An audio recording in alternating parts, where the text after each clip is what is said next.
Godzilla, the king of the monsters, a near unstoppable force of nature. Well, nearly unstoppable. He has been killed and defeated in a few occasions over the years, and a few times by weapons created by humanity.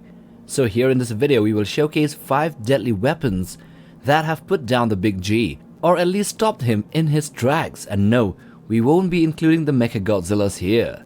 Let's get to it. Number 1. The Oxygen Destroyer. Well, the very first Godzilla was killed by this weapon in 1954. Then the second time it was used to a lesser effect in the MonsterVerse movie Godzilla King of the Monsters. The Oxygen Destroyer was actually the invention of a Dr. Daisuke Serizawa. So having devoted his studies to the element oxygen, Serizawa accidentally stumbled upon a volatile and deadly chemical reaction. Filled with the micro-oxygen, its payload, the larger capsule, the weapon, operates by pushing its ends inward, causing the rods to release the micro-oxygen. While the exact composition of the micro-oxygen is unspecified, it is hinted that these miniaturized oxygen atoms possess greater chemical energy. The device is a weighty apparatus with a metal capsule containing a glass central chamber holding a second capsule with rods. This volatile substance reacts with water, isolating and liquefying oxygen molecules. Organisms, including the kaiju, exposed to the chemical first suffocate then disintegrate. The extent of destruction depends on the released chemical amount, ranging from skeletal erosion to complete annihilation. Number 2. The EMP Probes. These weapons were featured in Godzilla Planet of the Monsters, that anime movie. They were employed to defeat the smaller Godzilla filias and then were later replaced by the EMP Harpoons to combat the much larger Godzilla Earth, but failed to do so in the second case. So Godzilla Filius, like his father, possesses an EM shield, an electromagnetic shield, generated by an organ in his dorsal plates. They discovered that disabling the shield by targeting and destroying this organ when the shield is temporarily inactive, they could render him powerless until the organ regenerates. Thus he was defeated by the United Earth forces, who took this advantage of this opening, this inactive opening, and then planted the EMP probes into his body during the shield's powered down time, causing electromagnetic energy to accumulate and overload until he finally exploded. Number 3. The Anti-Nuclear Energy Bacteria. So the Anti-Nuclear Energy Bacteria is a genetically engineered superweapon utilized in the 1989 Godzilla vs. Biollante. The JSDF began a project to genetically engineer a strain of bacteria capable of feeding on and breaking down nuclear materials. However, the bacteria required a certain genetic code to allow for the production of an enzyme that breaks down nuclear materials into an edible form. The only known source for this was in Godzilla's own cells, since his primary food source was nuclear energy, and therefore comes the Okuichi Foundation that had the only viable Godzilla cells in storage.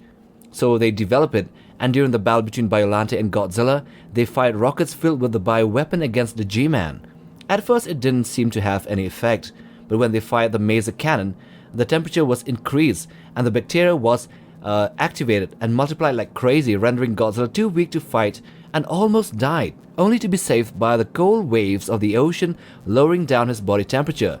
So this weapon managed to subdue Godzilla, almost killing him and then sending him to hibernate for 3 years underwater.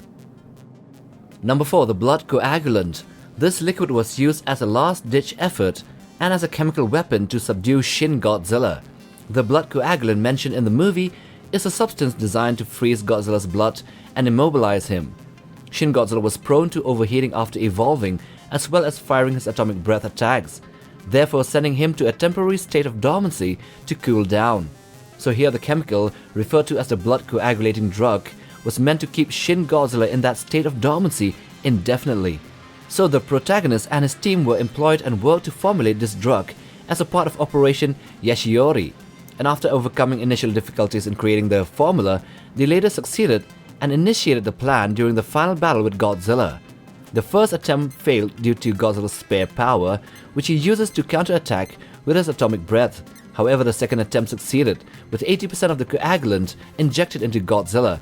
As a result, Godzilla initially rises again, but then suddenly freezes, becoming immobile and rendering him dormant, well, until an eventual sequel is released. Number 5. The Orthogonal Diagonalizer. Featured in the anime series Godzilla Singular Point, it serves as a super weapon designed to manipulate the base archetype, which is a group of trans-dimensional molecules notably the primary form known as the red dust.